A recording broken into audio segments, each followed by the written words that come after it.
Hey everyone, it's me again. I've been really busy this past week and a half, so I haven't had a whole lot of time to prepare for my next movie review, so decided to throw this one together, kind of ad lib, and the movie I decided to review is a movie and its sequel, which in turn is based off a anime show, which is in turn based off a Japanese manga or manga, however it's correctly pronounced.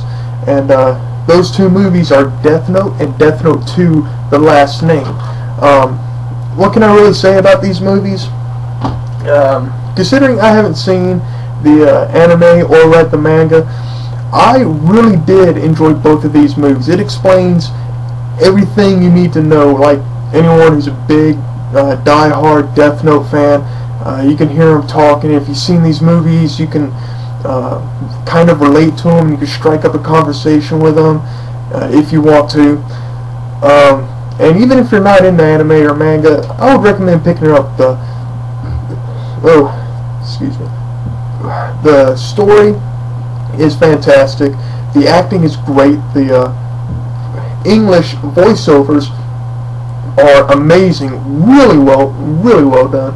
The graphics are also really good, and it's just really all around enjoyable movies.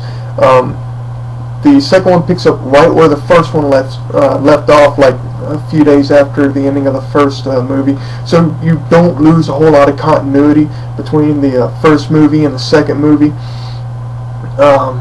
They keep all the same actors and voice actors from the first one, so it's like you're just watching one whole long movie. It's great. I love them.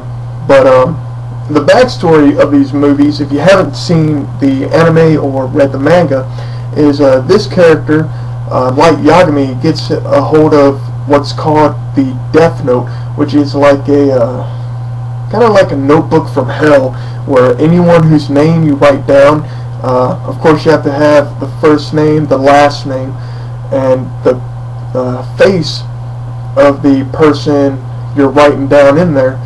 And once you do that, unless you specify, they die of a heart attack in like, I think it was 40 seconds or something like that. Now you can, and this happens in the movie, you can elaborate and just make this whole entire page and a half scheme of this person doing all these things and then finally dying of something, and it'll eventually happen, you know, on this day. If you write on this day this happens and then this happens, which leads to this happening and the person dying, it will happen. And well, Light Yagami gets this notebook, and he believes that the judicial systems around the world are really lacking in the punishment department. So he decides to take it upon himself to punish all of these inmates that he sees as being unredeemable. So of course the names go down in the books. They start dying all over the place. He starts calling himself Kira, and all these different nations pull together and decide to call on this person named L to investigate. And so L shows up, and after L shows up, it's just a massive battle between two Titan geniuses. I mean, these guys, they're in college, but they would give Hannibal Lecter a run for his money. These guys are amazing smart, and they always seem to be one step ahead of each other. Like, you'll see Light doing his thing, you're like, oh man, Light's going to get L, he's just going to destroy him.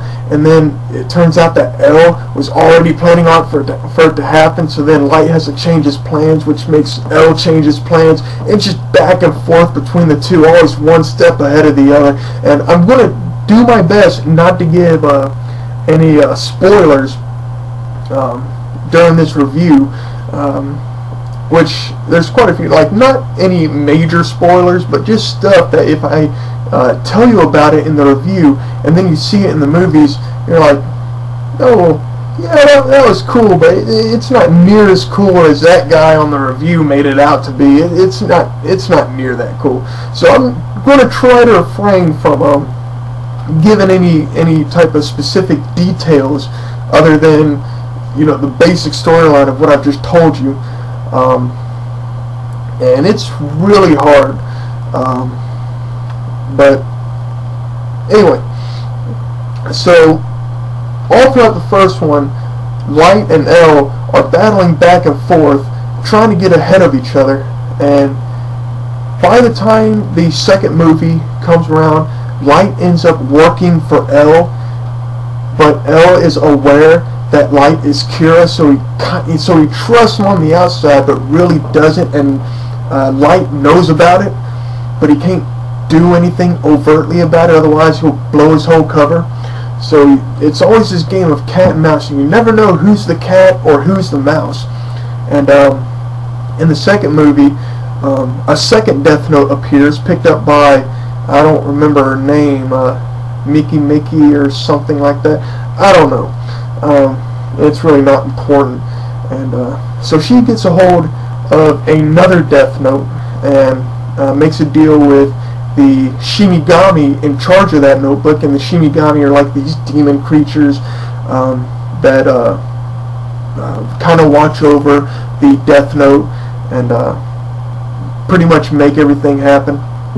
So she makes a deal with her Shinigami to get the Shinigami eyes, which will allow her to see the names of anyone she looks at, the full names, and then the date that they're going to die in, unless written down in the Death Note, so she can tell how long people have to live and their full names. And she gets in touch with Light, who is Kira, and she calls herself Kira 2. So the two of them start working together, trying to fight Elle, because Kira 2 is on the bandwagon with Kira 1, trying to get rid of all these criminals and whatnot. But she does things differently, and Elle picks up on that. So he knows that there's more than one legitimate Kira. And so he still doesn't fully trust Light, because he still thinks that he's the original Kira, but he doesn't know exactly who Kira 2 is. So he starts following Light around in his high school wearing this goofy looking mask. You can see right here, he's wearing that mask all over the place. And so this girl comes up and pulls up the mask, and of course Elle knows her. She's like a famous TV star / pop singer. So he's, you know, oh, I know you, blah blah blah blah blah. He's all over, and then manages to slip her cell phone out of her pocket. And of course she thinks, oh, some pervert touch me. So he goes off on this tirade, you know, the knight in shining armor type deal. And the whole time she's completely oblivious as to what happened. And of course she's playing the girlfriend to Light. So she ends up walking off, you know, everything's said and done with. She ends up walking off, and Light decides to call her up and say, hey, did you get his name? Or I'm pretty sure that's what he was calling her for. I haven't seen the movies in some time, or the second one anyway. And instead of her picking up the phone, it's Elle.